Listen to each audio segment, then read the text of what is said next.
pour atteindre la vitesse. Si d'avoir choisi la RFM Radio Futur Média, nous avons le plaisir de recevoir dans ce studio, dans l'émission Remue Ménage, Souleymane Keita. Souleymane Keita, bonjour. Bonjour, Alémou. Vous êtes enseignant-chercheur à l'Université Cheikh Anta Diop de Dakar. Vous êtes économiste de formation.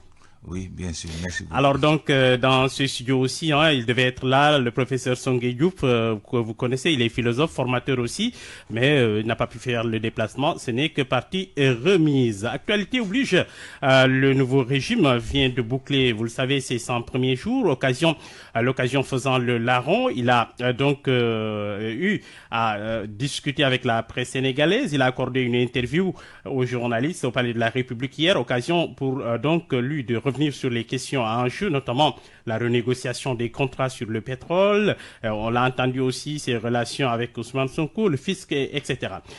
Professeur Souleymane Keita, quelle appréciation générale faites-vous de ce jeu de questions-réponses? Avez-vous senti un président dans la posture, Bassirou Diomaye dans la posture du chef de l'État, tout d'abord? D'abord, merci de l'invitation et aussi l'occasion que vous m'offrez de m'exprimer sur cette question aussi qui est brûlante au niveau de l'actualité nationale et internationale.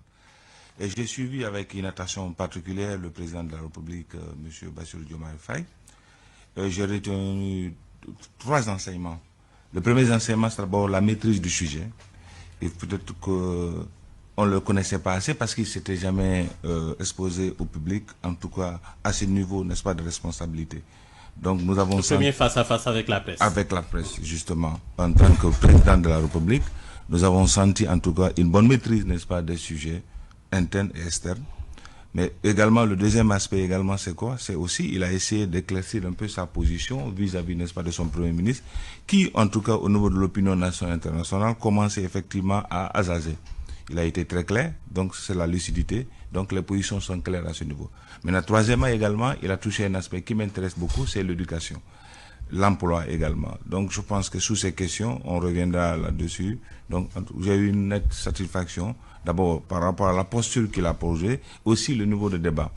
Parce qu'à un niveau aussi de responsabilité, un chef de l'État, tout comme un dirigeant, vous avez besoin de parler dans un langage clair, lisible, en tout cas qui est compréhensible du point de vue de leadership. Et là, je l'ai senti. Et les débats n'étaient pas, en tout cas, comme dirait l'autre, avec des terminologies beaucoup plus compliquées. Et c'est des choses très simples, surtout sur l'aspect éducation, en tout cas l'emploi, que j'ai retenu un certain nombre de choses sur lesquelles je crois qu'on reviendra. La question centrale aussi, c'est cette relation ou ces relations entre Ousmane Sonko et Bassirou Diomaye Faye. La question est revenue, celle d'un Premier ministre qui fait de l'ombre au président. Et il a assumé en tout cas cette part d'ombre ou d'ombrage. Qu'est-ce que vous avez senti du côté de l'opposition? On a dit que Bassirou Diomaye Faye finalement accepté de ne pas être président de la République. Il assumait de fait cette position d'être cette position qu'on a vu jusque-là. Oui, c'est ce que j'ai dit justement, parce que le positionnement était clair. Vous savez, il a dit quelque chose qui m'a beaucoup frappé. Il dit ne pas reconnaître la force de monsieur Ousmane Sonko, c'est d'abord, c'est de voir les gens. En fait, je pense que c'est pouvoir ne pas regarder quelque chose de clair. Aujourd'hui, le monsieur Ousmane Sonko, que l'on veut ou pas, a une posture qui dégage de l'énergie. Vous le portez à n'importe quelle responsabilité, il va dégager d'abord cette énergie. C'est d'abord, il est en lui ce que nous appelons un leadership. Et ce leadership, il l'exprime partout où il passe. Et donc, par conséquent, vous allez voir, il y a ce qu'on appelle conflit de style. Monsieur Bassirou Diomaye Faye a un style posé, calme. Et c'est ça qui fait sa force. Donc, c'est une force intérieure. Monsieur Ousmane Sonko a une force extérieure. Il faut qu'il se réunisse pour pouvoir se sentir beaucoup plus à l'aise. Donc ces deux styles combinés font qu'aujourd'hui, on a du mal à voir M. Bassirou Diomaye Faye, qui est président de la République, s'imposer, parce que c'est pas sa posture. En fait, ce n'est pas la personne. Il ne peut pas être comme ça. Mais de toute façon, la position était très claire. Aujourd'hui, aussi, il faut rappeler une chose, l'histoire du Sénégal. Depuis 1960 jusqu'à nos jours, le président de la République, le Premier ministre a toujours été sous l'ombre du président de la République. Donc c'est la première fois, en tout cas de l'histoire politique du Sénégal, qu'on essaie de voir un Premier ministre qui s'exprime, qui essaie de s'affranchir effectivement de cette logique-là. Sauf que vous savez bien que le carcan institutionnel ne le permet pas. Justement. Jusque-là, en tout cas. Oui, non, mais il a été clair. C'est pourquoi je suis avec une attention particulière au discours.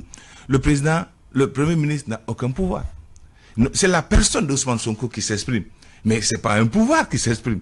Donc, par conséquent, il a dit jusqu'à présent, la constitution qu'il a trouvée, il n'a pas changé d'une virgule. Donc, par conséquent, c'est le Premier ministre qui s'exprime. Comment acceptez, comment comprenez-vous que finalement, le président de la République en vienne finalement à céder, entre guillemets, presque tous ses pouvoirs au Premier ministre? Qu'est-ce que cela sous-entend? Qu'est-ce que vous comprenez à travers ça? Non, en fait, nous, en tant qu'observateurs, je ne pense pas qu'il ait cédé le pouvoir. Même, il a dit. Mais c'est peut-être que c'est l'appréciation que ça... En fait, vous savez, il faut faire une...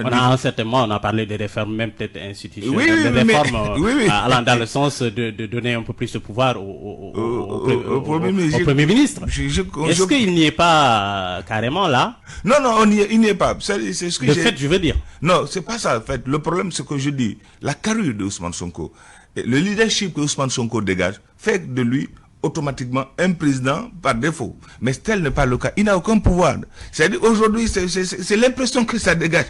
Mais j'ai comme l'impression qu'aujourd'hui, il a dit, il a raison. C'est pourquoi aujourd'hui sa position, le fait d'avoir éclairci cette position-là, nous permet aujourd'hui, en tant qu'observateur, de voir concrètement quelle est la position aujourd'hui d'Ousmane Sonko et quel est le pouvoir aujourd'hui qu'Ousmane Sonko a vis-à-vis, n'est-ce pas, du pouvoir central. Je pense que sur le plan de vue institutionnel, il n'y a eu aucun changement. Je travaillerai à ce que le Premier ministre soit président de la République. Que comprendre à travers ce discours? Je n'ai pas à lui dire de lorgner le fauteuil, je lui demande de regarder le fauteuil. Que comprendre politiquement? Oui, en fait, vous savez, je suis toujours tenté de le dire. Aujourd'hui, en fait, moi je vois dans ça la constance, n'est-ce pas, dans les propos de M. Bassirou Diomaye Faye. C'est-à-dire que lui, c'est pourquoi j'ai dit qu'il faut faire attention. Parce qu'il y a une force intérieure et une force extérieure. Vous savez, quelqu'un qui a une force intérieure, vous ne pouvez pas savoir exactement tout ce qui est en lui et qu'il est capable d'exprimer. Donc je pense qu'il a été très clair. Et dit, je travaillerai dans le sens que, parce qu'il n'a pas changé, parce que je me rappelle il y a de cela 10 ans, que M. Bassirou Diomaye Faye, une personne que je n'ai pas connue directement, mais M. Ousmane Sonko que j'ai connu depuis très longtemps. Et puis, dans quel cadre? Bon, dans le cadre, n'est-ce pas, de mes activités de recherche, et puis aussi dans le cadre, n'est-ce pas, de certains nombres de ces lieutenants que je connais très bien, pour qui nous avons passé des humanités ensemble. Vous êtes de PASTEF? Non, pas du tout. je pense par exemple à l'actuel maire de Ziguinchor, M. Djibril Sonko, avec qui nous avons passé quelques humanités ensemble. L'actuel maire également de Parcelles Assainies que je connu. Et c'est des personnes vraiment que je connais et avec qui nous avons passé un certain nombre de temps. Mais ce que je peux vous dire par là, c'est quoi? C'est que le fait de dire qu'aujourd'hui, je vais travailler dans le sens de le donner le pouvoir, je pense qu'à ce niveau, il ne faudrait pas que les gens voient ça une signe de faiblesse, c'est une signe de constat. Mais ça dépend de l'angle d'analyse dans lequel les gens vont le prendre. Maintenant, si vous le prenez dans le sens où, maintenant, c'est un président qui est là, qui essaie de céder ses pouvoirs, c'est normal, c'est de bonne guerre, l'opposition va en profiter. Mais si vous prenez dans le sens où le monsieur veut être constant par rapport à ses activités, il veut être constant par rapport à ce qu'il a toujours dit, en disant aujourd'hui, pendant 10 ans, j'ai cessé à le donner le pouvoir. Je n'ai pas pu. Lui, en espace de 10 jours, il m'a donné le pouvoir. Donc, c'est très simple. C'est normal que je puisse travailler dans le sens de donner le pouvoir. Parce qu'il a travailler dans le sens de lui donner le pouvoir. Oui. Ça veut dire quoi? C'est fort, ça.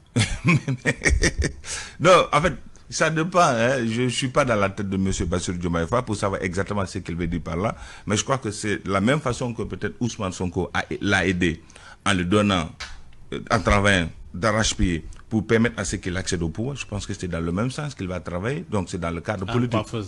En travaillant, et essayer de donner un bon résultat, par exemple, par rapport à pourquoi il a été élu, et sur la base des appréciations que le peuple sénégalais va faire, n'est-ce pas, de ses actions, que ce soit les actions politiques, les actions économiques, les actions sociales qu'il va porter, et que donc par rapport à ces résultats-là, qu'on puisse lui donner le pouvoir à M. Ousmane Sonko. C'est assez nouveau que je vois la chose. Alors, il a en tout cas donné quelques indicateurs économiques qui sont rouges en cause, dit-il, la crise du Covid, la guerre en Ukraine et au Proche-Orient. Il a expliqué aussi les efforts qui ont été faits pour soulager rapidement les populations avec une baisse du prix de certaines denrées de première nécessité. Il a réaffirmé d'une certaine façon aussi d'être le plus transparent possible. Et on a donc profité pour critiquer l'administration sortante qui aurait tenté de lui mettre les bâtons dans les roues. Mais on a entendu Abdou se défendre. Et il a dit clairement que le président de la République a dit des contre-vérités. Oui, vous savez, Abdou Mbow est dans la politique. Moi, je vais éviter de parler politique parce qu'en tant qu'universitaire, Vous n'êtes pas sans savoir aujourd'hui. On vous invite à rester dans ces postures. Voilà, merci beaucoup.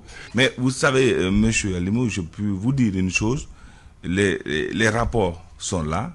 On a à peu près une idée. Hein. On sait lire effectivement entre les lignes pour voir exactement ce qui a été fait. Pour ce qui concerne les fonds politiques, ça c'est loin de nous parce que ça c'est des choses qui ne peuvent pas être publiées.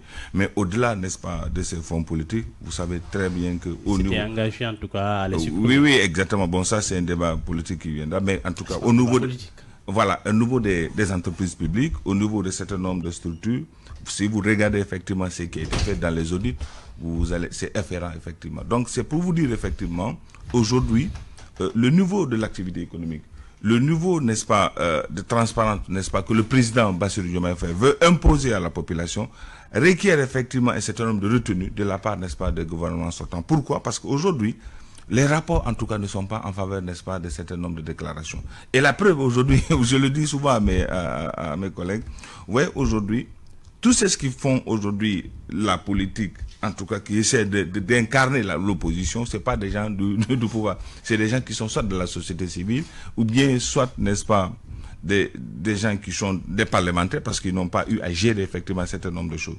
Je pense qu'à ce niveau, laissons les rapports parler. Donc, sous la base de ça, vous verrez exactement ce qui a été fait et qu'est-ce qui reste encore à faire. Alors, donc, on va parler un peu plus économie. Hein. On va parler économie, c'est votre fort, si vous êtes d'accord, bien sûr. Merci. Alors, sur ce point-là, on sait, hein, la rupture systémique a été annoncée par le régime du président Bassirou Diomaye Faye. Mais il se trouve que depuis qu'il est là, il pose des actes allant dans le sens de la continuité.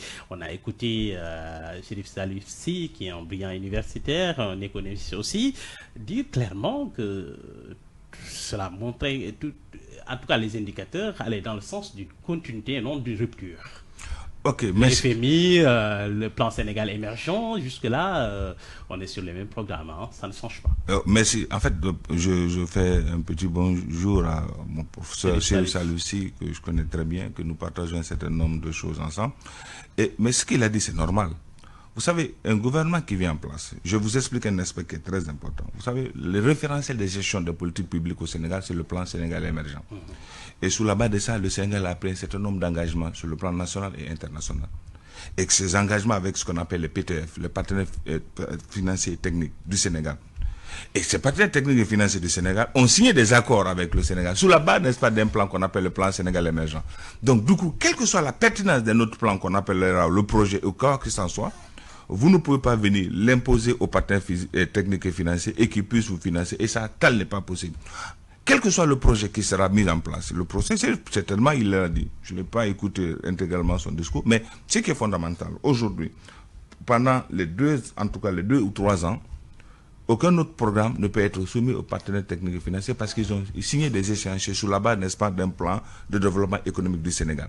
Maintenant, si un autre plan est proposé à ces partenaires-là, il faut d'abord qu'on essaie de voir le chronogramme de ce plan, essayer d'insérer ce plan, n'est-ce pas, par rapport à la vision et par rapport aux réalités économiques du Sénégal. Donc, par conséquent, je peux vous rassurer, au moins, peut-être pour ne pas dire la même chose que le processus de Saint-Lucie, mais en tout cas, pendant les 2 années qui vont suivre, on ne peut pas avoir un autre programme qu'au-delà, n'est-ce pas, du plan Sénégal émergent, pour des raisons simples que je viens de vous dire, que le Sénégal a signé des engagements avec les partenaires techniques et financiers sous la base d'un plan de développement qui est adossé, n'est-ce pas, sur le plan Sénégal émergent. Donc, par conséquent, il faut d'abord, en tout cas, à moins qu'on renégocie effectivement tous ces contrats, ou bien tous ces engagements que le Sénégal a, ça va nous prendre du temps. Donc, vaut mieux essayer de voir, dans la mesure du possible, concevoir, comme ils sont en train de faire, hein, un plan de développement qu'ils vont appeler le projet. Essayer maintenant de voir quelle est, n'est-ce pas, l'articulation, n'est-ce pas, que ce plan peut avoir sous la base, n'est-ce pas, du plan Sénégal émergent. Mais ça sert dans le long terme, mais pas dans le court terme. Donc c'est pourquoi, justement, certains disent qu'on est dans la continuité.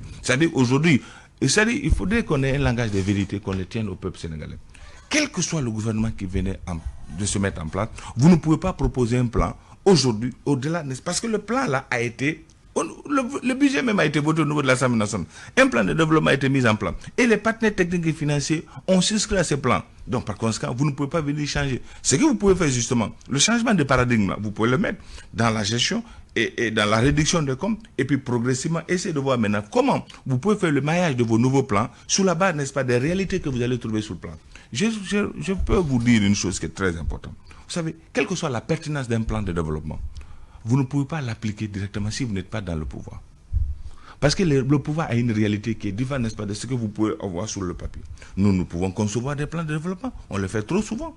Mais aujourd'hui, si vous n'êtes pas dans les réalités du pouvoir, voir maintenant quelles sont les articulations que votre plan peut avoir, sur la base des réalités que vous allez avoir sur le terrain, ce qu'on appelle l'adaptation, n'est-ce pas, du plan par rapport aux réalités économiques.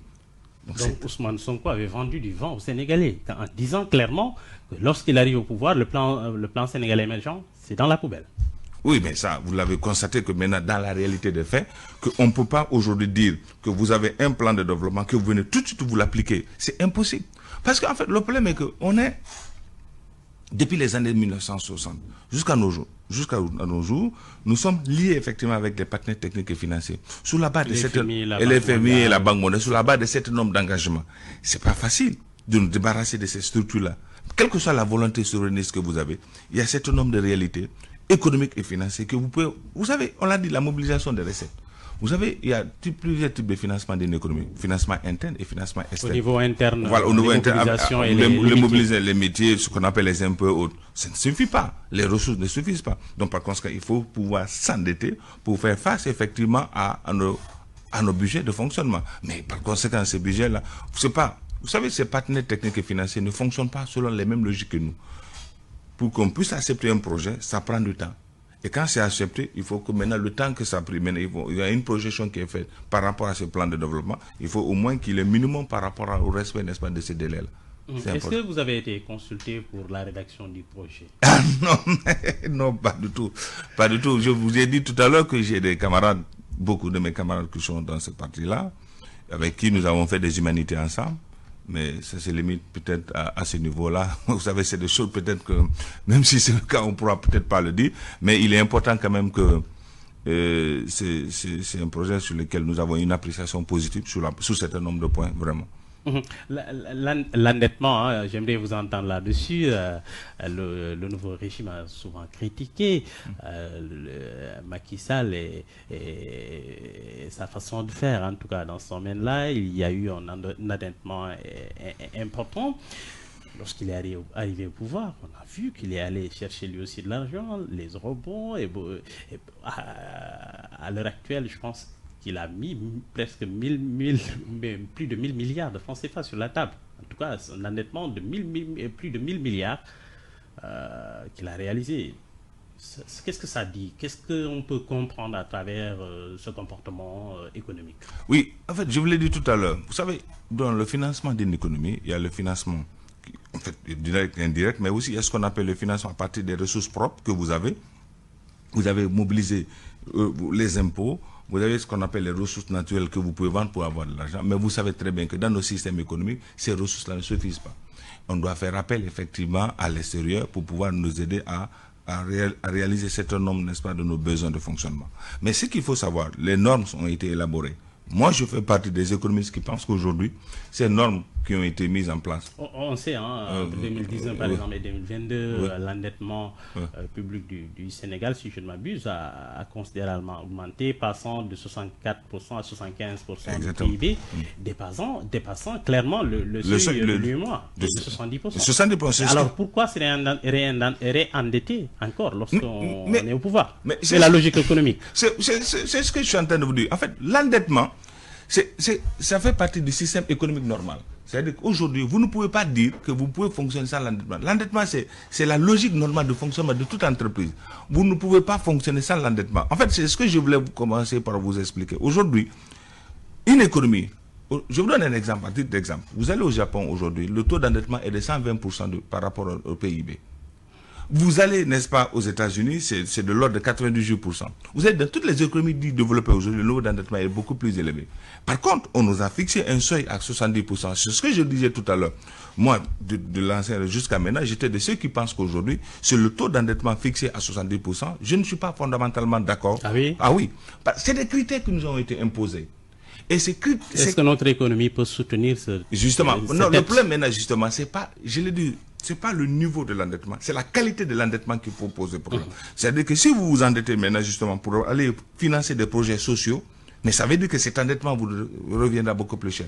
Mais si vous vous endettez pour aller, n'est-ce pas, financer des programmes qui auront des effets de multiplicateurs, comme on appelle le multiplicateur keynésien, aujourd'hui, ces effets d'endettement aura un impact positif sur le niveau de l'activité économique. Donc aujourd'hui, il y a ce qu'on appelle la viabilité de la dette. Donc on doit discuter pas du niveau de la dette, mais de la viabilité et de la construction, n'est-ce pas, de la dette. C'est important aujourd'hui. C'est que le débat doit porter, le débat doit être économique. Il faudrait que l'on fasse comprendre à la population que le niveau de la dette importe peu. Ce qui est important aujourd'hui, c'est quoi? La dette, la viabilité de la dette, la structure de la dette. C'est-à-dire, si vous vous endettez, je donne un exemple très simple, la base économique qu'on vous enseigne souvent. Si vous prenez 100 000 francs, vous empruntez 100 000 pour financer un projet qui va vous rapporter 800 000, c'est rentable. Mais si vous empruntez 800 000, 1 million pour aller dans un baptême ou dans un mariage, quelle est la rentabilité par rapport à ça? C'est zéro, le deuxième. Le premier vous rapporte beaucoup plus. Donc maintenant, est-ce qu'on va vous empêcher, vous, à l'EMU, d'aller vous emprunter? Vous avez un projet bancable qui vous permet, n'est-ce pas, lorsqu'avec 100 000 francs, vous fructifiez, vous pouvez gagner 800 000. On ne peut pas vous empêcher de le faire. En ce moment, c'est tuer le niveau de l'activité économique. Donc par conséquent, il faut qu'on réfléchisse plutôt pas sur le niveau de la dette, mais sur la structure de la dette et sur l'utilisation de la dette. C'est ce qui est important. Aujourd'hui, que ce soit l'État africain. En fait, il faudrait que je dis souvent, il ne faudrait pas qu'on accepte les dictats de ces institutions-là qui vont nous fixer des seuils à partir duquel on ne peut pas réaliser un certain nombre de nos performances économiques.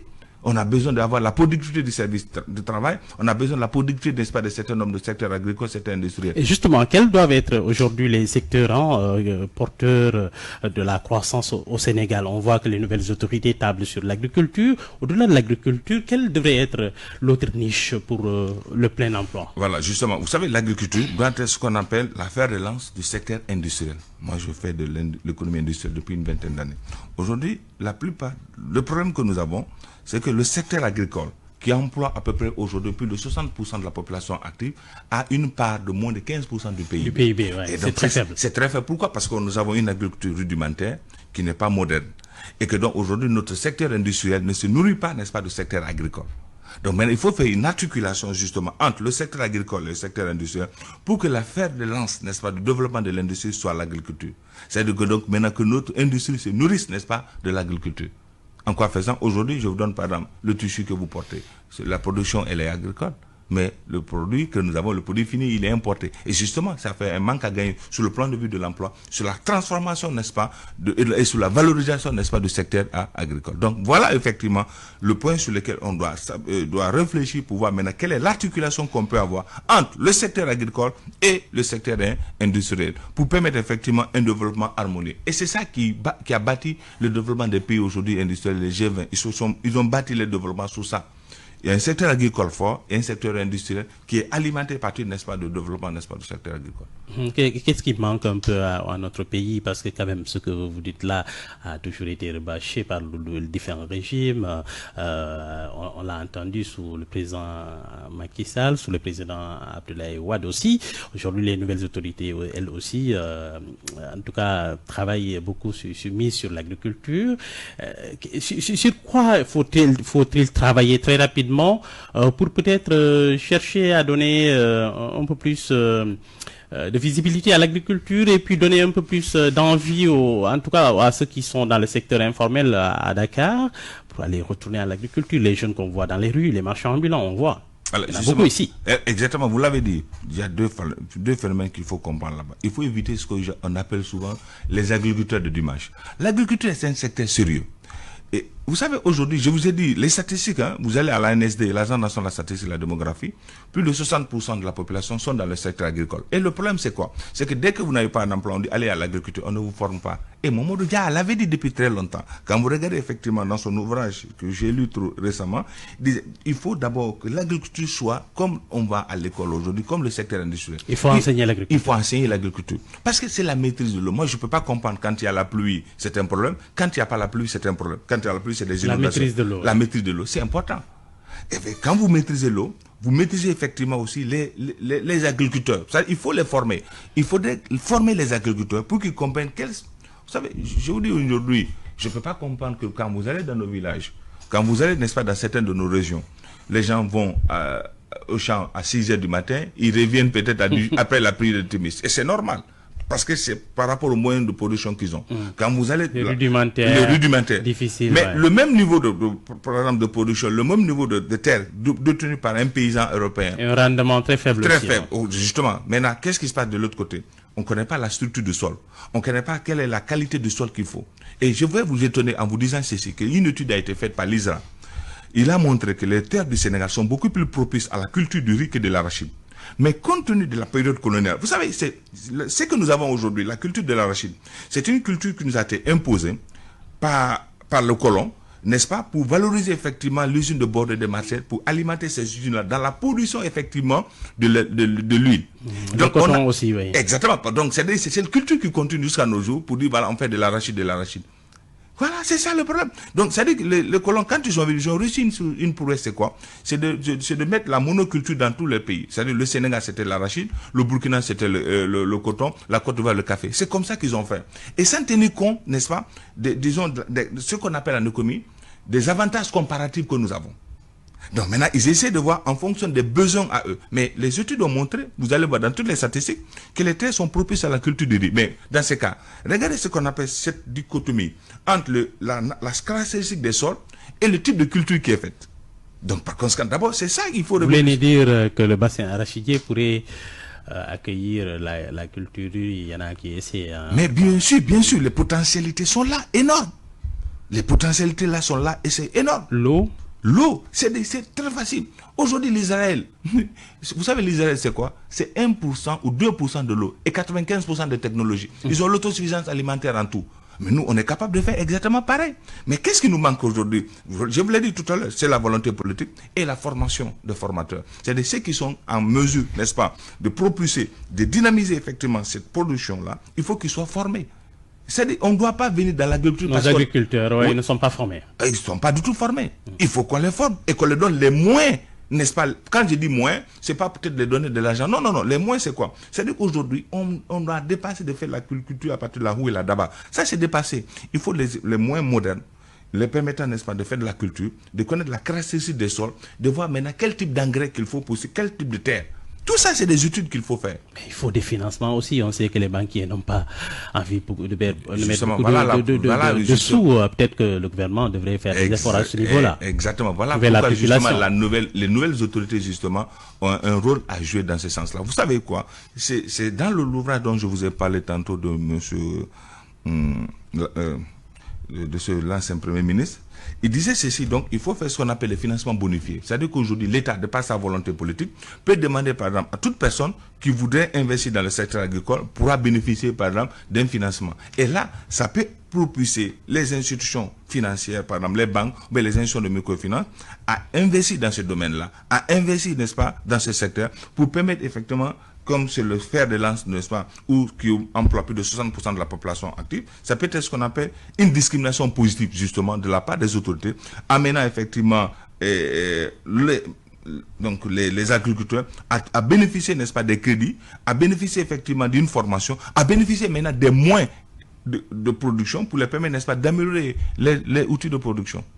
La plupart des étudiants que vous formez à l'université font de l'économie ou du droit.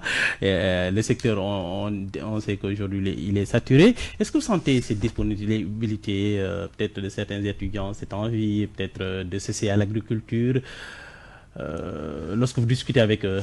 Bien sûr, moi dans mes cours, vous le savez très bien au CSI, je le disais souvent à mes étudiants que la formation que vous avez, que ce soit en journaliste, en économie ou autre, ce n'est qu'un tremplin vous permet, n'est-ce pas, de faire autre chose. Aujourd'hui, le potentiel de l'Afrique, c'est dans la terre. Le développement c'est pas le pétrole qu'on a découvert. Vous savez, je vous dis, le Venezuela, deuxième pays producteur mondial de pétrole, est dans une crise aujourd'hui. L'avenir, c'est la terre. Aujourd'hui, je vous dis... L'absence de diversification. Diversification. Parce que c'est une situation... Oui, c'est une situation qu'on a héritée depuis très longtemps, comme je vous ai dit. Depuis la période qu'on a. La spécialisation qu'on a faite de nos économies africaines ne reposait uniquement pas sur l'apport de nos intérêts personnels, mais par rapport à l'intérêt de colons. Mais aujourd'hui, il faut changer le paradigme. Il faut changer les choses. Il faut avoir ce qu'on appelle une politique volontariste. Il y a une nouvelle notion, bon, pas une nouvelle notion, en tout cas, en matière de spécialisation dans le commerce international, qu'on appelle aujourd'hui ce qu'on appelle la spécialisation forcée, les avantages forcés. Aujourd'hui, le commerce a toujours reposé sur ce qu'on appelle l'avantage comparatif.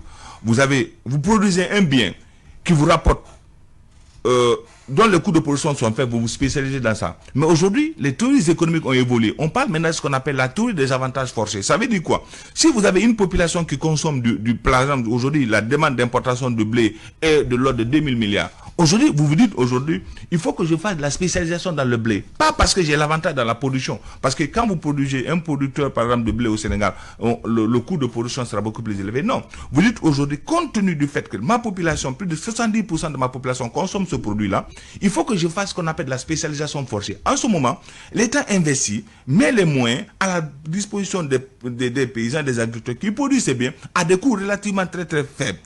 Et même à perte, pendant une longue période, pour pouvoir permettre effectivement que ces productions-là soient une réalité dans le pays. C'est ça aujourd'hui les nouveaux paradigmes dans la gestion des finances publiques dans nos pays. Mais aujourd'hui, on doit peut-être faire une spécialisation forcée sur la base de cet nombre de denrées, qui sont des denrées à forte consommation, maintenant pour permettre effectivement à la population de trouver son compte, mais aussi pour permettre à l'État de réduire de façon drastique, disons, ce qu'on appelle la fracture numérique. En fait, aujourd'hui, j'entends souvent le nouveau ministre de l'Agriculture qui a une position vraiment libérale. Mangouaya, il dit, par exemple, quand tu vous donnes les chiffres en matière d'importation du riz, du blé, mais c'est effrayant.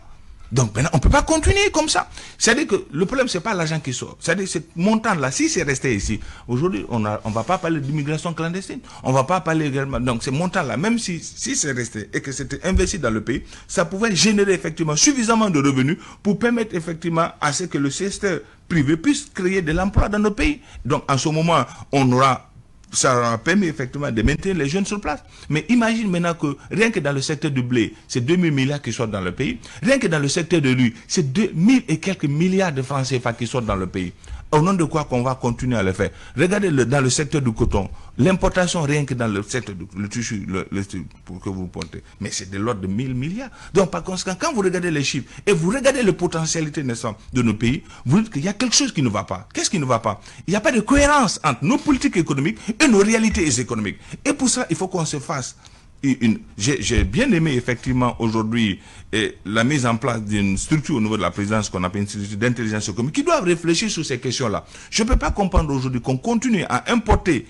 Regardez, on vient de sortir de la Tabaski. Imaginez le nombre de moutons qu'on a tués. Est-ce que vous savez que toute cette production-là, 90% de cette production-là est répartie sur le Maroc, et du Maroc, ça répare... Les pots? Les pots. Une pot, ça nous fait combien? C'est très simple. Les pots sont vendus, pour les pots de mouton, je crois, c'est entre 300 et 500 francs. Les pots de vache sont vendus à 1000 francs.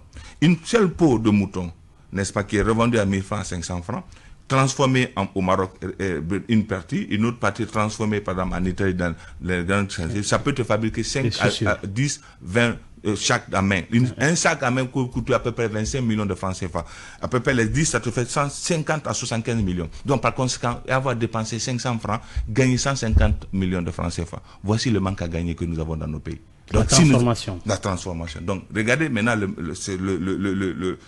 cette différence entre 600 à 1000 francs dépensés pour gagner 50 à 75 millions de francs CFA de l'autre côté. Voilà c'est pourquoi aujourd'hui. C'est pourquoi au niveau local, on essaie de transformer, mais c'est un peu timide encore. Hein, c'est timide. Avec c'est timide. Les chaussures. Les chaussures, et puis voilà. C'est normal, c'est timide. Maintenant, c'est pourquoi j'ai dit qu'il faut une volonté.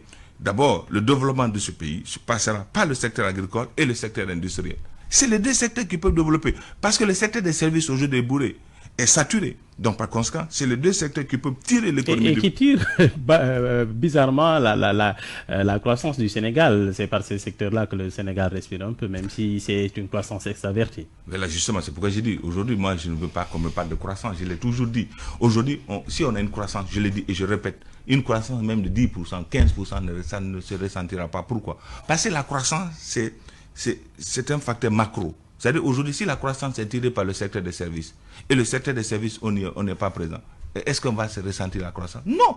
Donc, vous savez, le taux de croissance, qu'on le dit souvent, taux de croissance, aujourd'hui est tiré par quoi? Si c'est l'agriculture, par exemple, qui a amené la croissance, on a ressenti ça, oui. Si, par exemple, aujourd'hui, notre secteur d'industrie, d'accord, mais la croissance est tirée par des secteurs pour lesquels on a peu d'emprise. Les assurances, les banques, exactement, pour lesquels on a peu d'emprise. C'est de ça que j'ai dit. Donc, par conséquent, une telle croissance, quand elle est réalisée, les populations ne vont pas trouver le compte.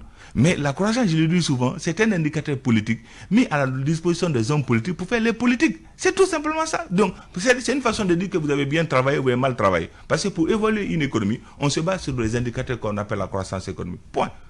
Alors, professeur, 95% en tout cas des entreprises sont dans le secteur informel. Qu'est-ce que cela dit un peu de notre économie?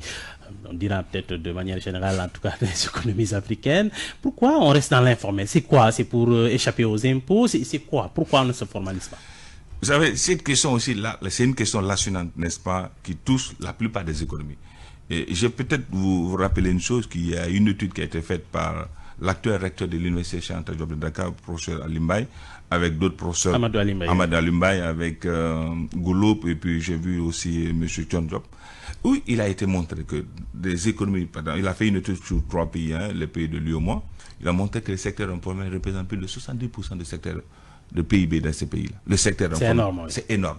C'est une réalité sur laquelle on doit s'appesantir pour regarder. Il y a plusieurs causes qu'on doit revoir. Mais ce que je peux vous dire d'abord, les études qui ont été faites, parce que quand on dit un secteur informel, il faut d'abord la définition du secteur informel. C'est quoi? Voilà, c'est important. Parce que avant, dans les années, disons 70, on définissait le secteur informel à partir de 2 critères. C'est-à-dire d'abord le fait que c'est des secteurs qui ne s'enregistrent pas, et aussi le fait aussi que ces secteurs-là aussi ne tiennent pas des états financiers. Mais les définitions ont évolué. On a maintenant 6 critères qu'on tient compte. D'abord, il y a l'enregistrement qui est un élément important. Il y a aussi le fait qu'il n'y a pas d'état financier. Il y a aussi le fait que aussi ces secteurs-là il n'y a pas de mobilité dans les facteurs. Il y a d'autres facteurs, il y en a à peu près 6. Mais pourquoi aujourd'hui on continue à nous engloutir dans le secteur informel? Les raisons sont multiples. Première raison, c'est quoi? C'est qu'aujourd'hui, c'est une tradition. C'est difficile à le dire, mais l'Africain que nous sommes, on n'a pas la culture de paiement d'impôts.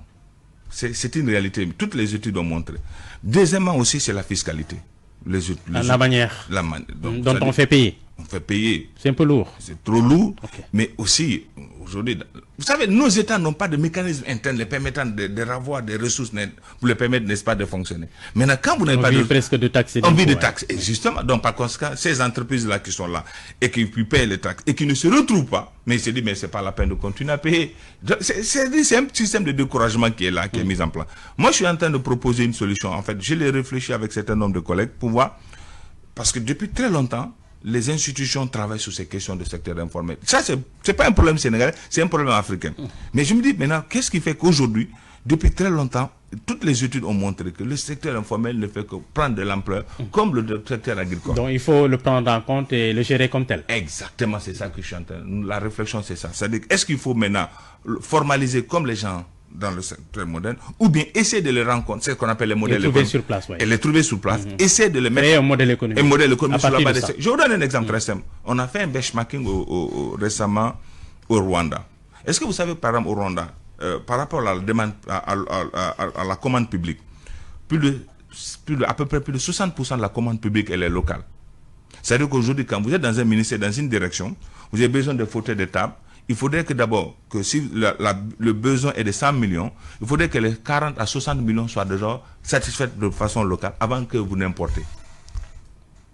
Maintenant, du coup, si par exemple vous êtes une entreprise locale, vous évoluez, n'est-ce pas, dans le secteur informel, d'accord, c'est bien, et vous êtes dans la menuiserie. On vous dit maintenant, vous pouvez accéder à la commande publique, mais à condition que vous vous régularisez. Vous avez donc, c'est pas vous qui le faites, c'est lui maintenant qui va avoir... C'est des mécanismes. C'est des mécanismes qui vont le pousser, qui vont le pousser automatiquement à se formaliser. Parce que vous allez dire, maintenant, pour que vous puissiez bénéficier d'une commande publique, cette fois-ci, avec ce qu'on appelle toute une transparence là, il faut que vous ayez ce qu'on appelle, il faut que vous soyez enregistré. Donc ça va le trouver le moins lui-même d'aller s'en résister. Il faut que maintenant que vous ayez le nombre d'employés et que le niveau des salaires soit payé à la fin de chaque mois et que donc lorsque ces deux situations soient remplies, vous pouvez accéder à la commande publique. Mais le monde, ça c'est réglé, le problème est réglé. Mais aujourd'hui, il faut avoir ces mesures incitatives pour permettre effectivement à des entreprises locales d'accéder effectivement à la commande publique. Et mais aussi, au niveau de la commande publique aussi, essayer de sérier, par exemple, les entreprises locales à partir d'un certain nombre de montants, permettre effectivement que ce soit seulement que des entreprises locales qui puissent accéder à ces marchés-là. Par exemple, un marché de 1 million, 50 millions, 20 millions, 30 millions, que ce soit les PME et les PMI qui puissent accéder. Mais faire une différenciation, ce qu'on appelle une discrimination positive, pour permettre effectivement que, à partir de la taille du marché, et certains types de montants, que ce ne soit pas les grandes entreprises qui accèdent, que ce soit les PME et les PMI qui accèdent. Donc, ça veut dire quoi? C'est ceux qui sont dans le secteur informel vont avoir la nécessité de se formaliser pour pouvoir accéder à certains types de marchés. Donc, progressivement, à partir d'un effet multiplicateur, ces entreprises-là qui sont dans le secteur informel vont venir progressivement dans le secteur formel. Imagine maintenant une entreprise de menuiserie qui est dans le quartier, qui puisse accéder à un marché public de 50 millions, mon frère, il est obligé de... Parce qu'il peut faire le même type de meubles. Vous avez compris ce que je dis? Maintenant, il a un marché de 50 millions ou bien 100 millions par an. Mais ça peut lui permettre d'assurer effectivement son quotidien tous les jours. Les artisans, en tout cas, réclament un partenariat avec l'État pour accéder à la commande publique. Exactement, c'est ça. Sous le régime du président Macky Sall, bon, le régime a essayé un peu avec les tailleurs et un certain nombre d'artisans, mais c'est encore timide là aussi. Justement, c'est pourquoi j'ai dit il faut une volonté, il faut qu'il y ait un suivi. Vous savez, quel que soit le régime en place, il a toujours une volonté de pouvoir bien faire. Mais le problème fondamental, comme je vous ai dit tantôt, dans nos pays africains, ce qui nous manque, c'est quoi? C'est que les volontés, quand vous l'exprimez, il faut qu'il y ait un suivi, il faut qu'il y ait une coordination de suivre toutes les directives qui peuvent être mises en place. La chose que je viens de vous dire par rapport à la commande publique, est-ce que vous savez ça existe dans le fonctionnement des finances publiques au Sénégal? Mais pourquoi ce n'est pas respecté? Pourtant, on continue à passer les marchés publics. Est-ce que nos artisans aussi sont assez bien formés, bien outillés pour pouvoir faire le travail correctement et ensuite livrer à temps les produits? Je viens de vous dire tout à l'heure la formation, la communication. Maintenant, ça serait une sélection naturel qui va se faire. Toute entreprise maintenant qui ne parviendra pas ou bien qui ne respectera pas les termes du contrat, c'est la éliminer par rapport à des critères bien précis. Maintenant, vous n'allez pas porter presse comme on dit pour dire voilà, on m'a éliminé. Donc c'est pourquoi il faut qu'il y ait de la transparence dans la gestion des deniers publics. Vous avez une entreprise par exemple qui souscrit à un marché public et qui n'arrive pas à respecter ce que j'appelle par là les règles qui sont éditées. Mais il s'efface de lui-même du marché. Donc par conséquent, celui-là, il ne pourra plus parler au nom, n'est-ce pas, de ces artisans. Donc, il faut qu'il y ait une structure dans laquelle toutes les entreprises vont se retrouver et sur la base de quoi ils vont se dire, quelque part, aujourd'hui, moi, je me dis que je dois accéder à un marché public. Et le marché public, voici les conditions qui sont émises. Est-ce que j'ai droit ou pas? Oui. Maintenant, qu'est-ce que j'ai fait pour pouvoir accéder à ce marché? Qu'est-ce qui fait que je suis éliminé? Et donc, je pense qu'aujourd'hui, il faut qu'il y ait de la transparence. Et que je dis certain d'une chose, qu'il y a beaucoup de volontés qui ont été exprimées par des autorités de la place pour pouvoir voir dans la mesure possible comment on peut améliorer effectivement l'accessibilité, n'est-ce pas, de ces artisans au marché public. Mais il ne faudrait pas dire, aujourd'hui, je suis d'accord, le président sortant Macky Sall l'avait dit une fois, que la commande publique, lorsque vous donnez à nos artisans, ça prend du temps. Maintenant, une fois que vous le donnez et qu'il ne le fait pas, vous l'éliminez toutes les commandes publiques pendant 5 ans, 10 ans, ça le fera. Il faut qu'il y ait un effet qu'on appelle... Il faut qu'il y ait ce qu'on appelle la rigueur dans la gestion, n'est-ce pas, des données publiques. Alors, le nouveau régime avec le tout impôt en taxe partout, on a vu les entreprises s'en offusquer, certains même souffrir de cela, leur compte bloqué. Vous dites comme tous les autres que trop d'impôts tue l'impôt? Bon, ça, c'est l'affaire qu'il a dit. C'est pas moi, c'est l'affaire qu'il a dit. Trop d'impôts tue l'impôt. Vous savez, il faut ce qu'on appelle la pédagogie par l'exemple. Je sais que peut-être la radio, RFM, la télé, toutes les entreprises de presse, et maintenant tout le monde a été victime de ça. Je peux vous faire une confidence. J'ai un ami qui a un cabinet qui a eu le même problème, mais il a été... On a fermé ses comptes pour un montant, je vous dis, moins de 100 000 francs CFA. Est-ce que ça encourage l'investissement? Mais justement, c'est pourquoi j'ai dit aujourd'hui, il faudrait que les gens vont vers ce qu'on appelle ces services fiscaux et qu'eux aussi communiquent. Parce que de nos jours, l'impôt devient une obligation. C'était déjà une obligation, oui. Mais aujourd'hui, il faudrait que les gens doivent s'en prendre. C'est pourquoi le secteur informel est développé, parce que les gens n'ont pas l'information. Vous savez que quand vous n'avez pas fait de bénéfices, vous n'êtes pas tenu de payer l'impôt. L'impôt, c'est par rapport aux bénéfices que vous faites. Maintenant, si vous faites une activité et que vous n'avez pas de bénéfices, vous n'êtes pas tenu de payer. Donc, il faut que les gens soient informés. C'est sous la base de vos résultats que vous allez réaliser, que vous devez donner à l'État sa part. Donc, l'impôt, c'est quoi? C'est une contribution payée par voie d'autorité sans contrepartie directe. Mais vous le faites quand vous avez fait quelque chose. Il faut remonter à l'histoire de l'impôt, je pense que je l'avais dit. Donc, les entreprises de presse qui ne s'en sortent pas, vous voulez dire quoi, clairement? Mais vous n'avez qu'à aller au niveau des services fiscaux, vous voulez dire, voilà ma situation financière, on vous donne un moratoire, et c'est aussi simple que ça. Non, c'est pourquoi aujourd'hui, j'ai dit, il y a plusieurs types d'informels, peut-être qu'on n'aura pas l'occasion de revoir, mais aujourd'hui, si vous n'avez pas réalisé des bénéfices, mais vous n'êtes pas obligé de payer, vous allez au niveau des services fiscaux, vous déposez ce qu'on appelle vos états financiers, voici ma situation. Parce que, vous savez, est-ce que vous savez, au niveau des États-Unis, quand il y a eu la Covid-19, je pense qu'on n'a pas eu le temps trop souvent de parler, l'État américain injectait chaque mois à des ménages pauvres une somme avoisinant peut-être $5,000 par mois. Mais dans nos pays africains, quand vous faites une telle somme, on dit, mais pourquoi vous le faites? Mais si vous n'injectez pas de l'argent pour permettre effectivement à ce que ces ménages-là pauvres, qui ont un niveau de consommation, puissent aller pour acheter des biens et services, mais ces entreprises vont mourir. Et quand ces entreprises vont mourir, où est-ce que l'État va puiser de l'argent pour pouvoir taxer? Non. C'est-à-dire que c'est que l'État donne par la main gauche, il récupère par la main droite. Parce que l'État, par exemple, pendant la période Covid, en injectant de l'argent, mais ça, il le récupère après. Souleymane Keita, est-ce que vous avez une idée de la manne financière qui passe sous le nez de l'État du Sénégal en termes d'impôts dans le secteur informel? C'est ce que je viens de vous dire. Aujourd'hui, je vous ai dit que le secteur informel représente à peu près plus de 70% du PIB. C'est énorme. C'est des études qui le montrent. Tout ce monde-là échappe à l'État, à l'impôt. C'est pourquoi j'ai dit, donc, c'est une priorité, une super priorité aujourd'hui pour l'État de réguler ce secteur-là, voir qu'est-ce qui se passe dans ce secteur-là, parce que ça permettra à l'État baron de retrouver une bonne partie de ses ressources, mais aussi pour permettre également de créer de l'emploi. Imaginez aujourd'hui cet argent-là qui est gagné. Vous êtes là. Je donne un exemple. Vous avez une entreprise, vous payez l'impôt, vous payez l'électricité, vous payez l'eau. Une autre entreprise quelque part qui fait la même chose que toi, que vous, mais il se paye de l'argent, il ne paye pas d'impôt. Donc, par conséquent, c'est une injustice fiscale. Est-ce qu'on peut mettre un impôt spécifique pour l'informel mais déjà, justement, c'est pourquoi je dis qu'il faut comprendre c'est quoi l'impôt, l'informel. Parce que pour le mettre un impôt spécifique, il faut que vous reconnaissiez. L'informel, c'est quelque chose qui n'existe pas. C'est ça le problème. C'est-à-dire que c'est quelqu'un qui fait de l'argent et qui n'est pas enregistré, mais qu'on ne peut pas identifier où est-ce qu'il se trouve. Voici le problème fondamental. Maintenant il ne faut pas confondre ce que les gens payent, par exemple, les journaliers, ce que les femmes payent. Mais quelqu'un qui est dans... Je vous donne un exemple, je le dis souvent. Vous voyez, vous prenez votre voiture, vous allez dans une station, vous l'avez. Vous payez 5,000 francs. Quelqu'un qui est dans un coin, il a son petit seau avec un petit des sacs de savon, il lave les voitures par 1,000 francs. Donc il a 50 clients par jour. Et toi, tu as une station, tu as moins de 2 clients par jour. À la fin du mois, lui, il gagne 150 000 à 200 000 francs. Toi qui as une station, tu paies de l'eau, tu paies l'électricité, tu paies ton personnel, tu as moins de 50 000 francs. Voilà, c'est injustice sociale. Merci beaucoup, mesdames, messieurs. C'est la fin de Remue Ménage, un peu spécial, hein, avec un seul interlocuteur, le professeur Souleymane Keita. Il est enseignant, chercheur, économiste, donc vous enseignez à la FASEC. Au micro, Mohamed Ali Mouba, à la technique Abdou Kiam, nous vous saluons. Merci.